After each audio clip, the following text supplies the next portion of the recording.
مکہ کی سرزمین پر جب سورج نکلتا تھا تو ریت سونے کی طرح چمکتی تھی۔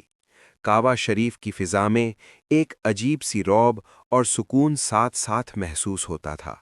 اور اسی مکہ میں قریش کا ایک سردار رہتا تھا جس کا نام عمرو بن ہشام تھا۔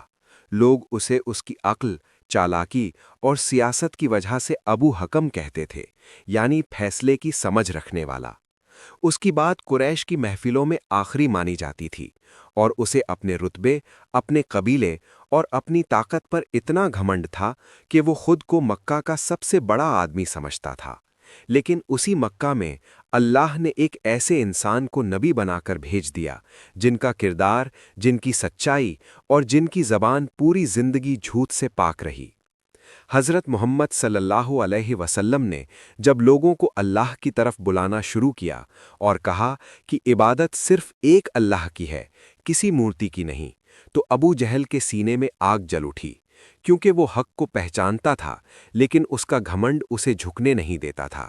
وہ خود کہتا تھا کہ محمد صلی اللہ علیہ وسلم جھوٹے نہیں ہیں، مگر اگر ہم نے انہیں نبی مان لیا تو بنی ہاشم کو نبوت مل جائے گی اور ہماری سرداری ختم ہو جائے گی۔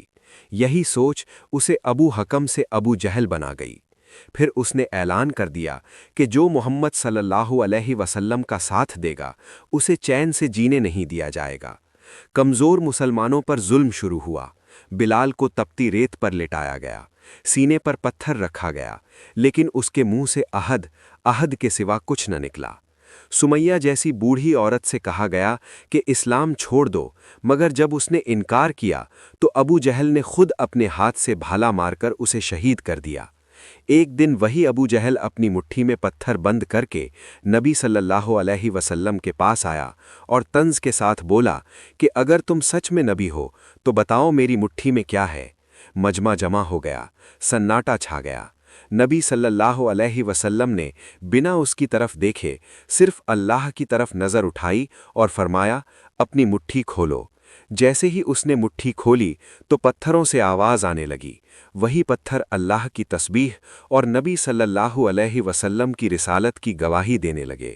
لوگ حیران رہ گئے، مگر ابو جہل نے سچ ماننے کی جگہ پتھر پھینک دیے اور چلا کر کہا، یہ جادو ہے۔ اس کے بعد ظلم اور بڑھا۔ نبی صلی اللہ علیہ وسلم پر اونٹ کی اوجھڑی ڈالی گئی، راستوں میں کانٹے بچھائے گئے اور آخرکار مسلمانوں کا ساماجک بہشکار کیا گیا۔ نہ کھانا، نہ پانی، نہ رشتے۔ 3 سال شبع ابو طالب کی گھاٹی میں بھوک، پیاس اور بچوں کی چیخوں کے بیچ گزرے، لیکن ابو جہل کا دل پگھلا نہیں، بلکہ اس کا گھمنڈ اور سخت ہوتا چلا گیا۔ جب مسلمانوں نے مدینہ کی طرف ہجرت کی تو ابو جہل نے سمجھا کہ اب محمد کا اثر ختم ہو جائے گا، لیکن اس کے دل میں بدلے کی آگ اور بھڑک اٹھی۔ اس نے قسم کھائی کہ مدینہ جا کر مسلمانوں کو مٹا دے گا۔ اسی گھمنڈ میں وہ 1000 کے لشکر کے ساتھ جنگ بدر کے لیے نکلا، گھوڑے، ہتھیار، شراب اور ناچ گانے کے ساتھ، یہ کہتے ہوئے کہ ہم بدر جا کر جشن منائیں گے اور عرب کو دکھائیں گے کہ ہماری طاقت کیا ہے۔ دوسری طرف نبی کے ساتھ صرف 313 مسلمان تھے، نہ ہتھیار پورے، نہ سادھن، بس اللہ پر یقین تھا۔ بدر کی رات نبی نے ہاتھ اٹھا کر اتنی گڑ گڑاہٹ سے دعا کی کہ چادر کندھوں سے گر گئی اور اللہ نے فرشتوں کی مدد اتار دی۔ جنگ شروع ہوئی اور دیکھتے ہی دیکھتے ابو جہل گھائل ہو کر زمین پر گر پڑا۔ موت سامنے تھی لیکن گھمنڈ پھر بھی زندہ تھا۔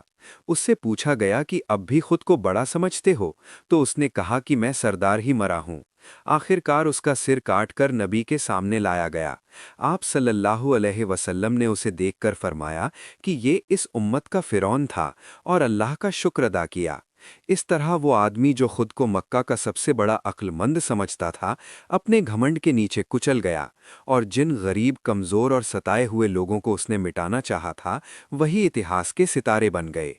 یہ کہانی ہمیں سکھاتی ہے کہ حق کو پہچان کر انکار کرنا انسان کو ابو جہل بنا دیتا ہے، اور ایمان پر ڈٹے رہنا انسان کو اللہ کی نظر میں ہمیشہ کے لیے زندہ کر دیتا ہے۔